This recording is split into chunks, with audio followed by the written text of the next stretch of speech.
Good evening, here from the suburbs of Sofia. This is the Vitusha mountain. This is the highway you can see in the distance, and behind me is the cell tower we're going to scan today. And it's cloudy, which is nice because the exposure won't be a problem today. And I'm going to scan this cell tower here with the Matrice 4E. Let's get into it. Let's go to the field here.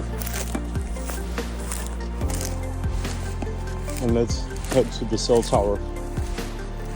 Here the cell tower is at safe distance. So let's open the drone, Matrice 4E, to get the drone airborne.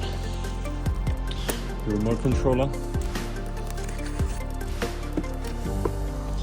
Turn it on.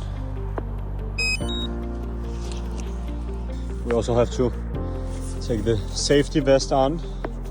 It's crucial for such services. People need to know and need to be able to see such people like me from far away. The vest is on.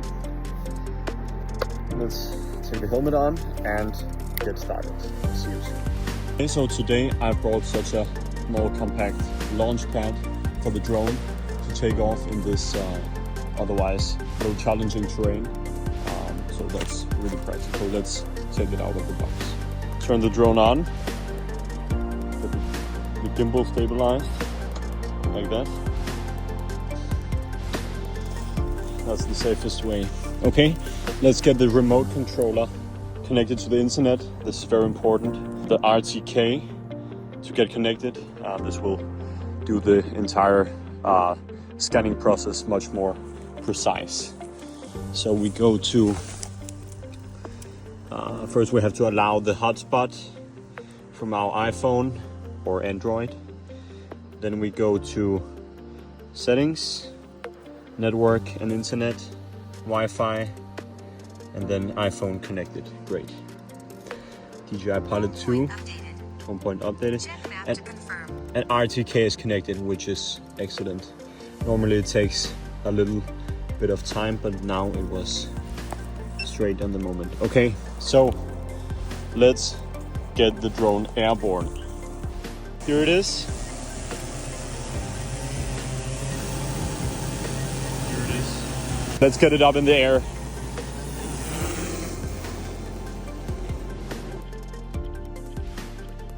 Which is sometimes neglected.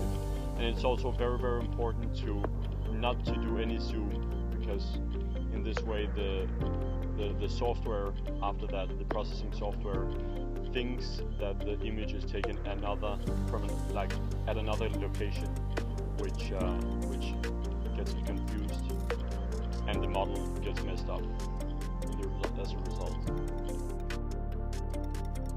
Now we're taking the up shots like this. This is crucial.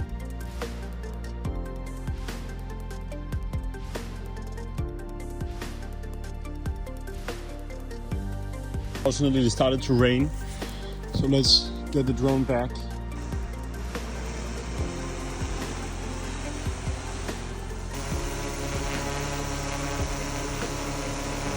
So that was it for today with the practical part. Now I will tell you a little more about why it's important to get such a 3D model of cell towers like this. Let's get started. But first, pick up the drone.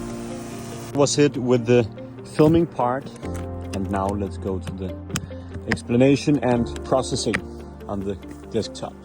See you there. Now, here you can see the dark clouds. I think I will go towards the bus station here with my Matrice 4E, and we are leaving the cell tower. So the first benefit of creating a 3D model or drone inspection of such a cell tower here is safety, because in old days and just a couple of years ago, special technicians would physically climb up the tower in order to check some mistakes and some errors. This was very dangerous because the technician could fall down or something, like damage himself. While with a 3D model, the drone does its job. The drone comes actually very close to the cell tower, while I stand at a safe distance, you can see here, and no technician is needed to come and do the inspection.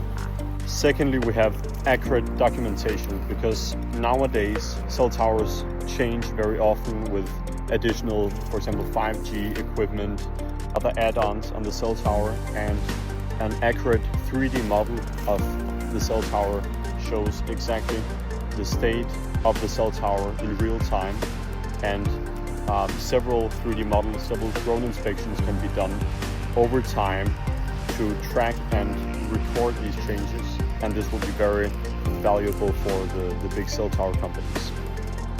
Furthermore, we have remote collaboration, because with a 3D model of the cell tower, engineers, architects, or other people involved in the process of maintenance of the cell towers, they simply don't need to travel all the way to Sofia in this case.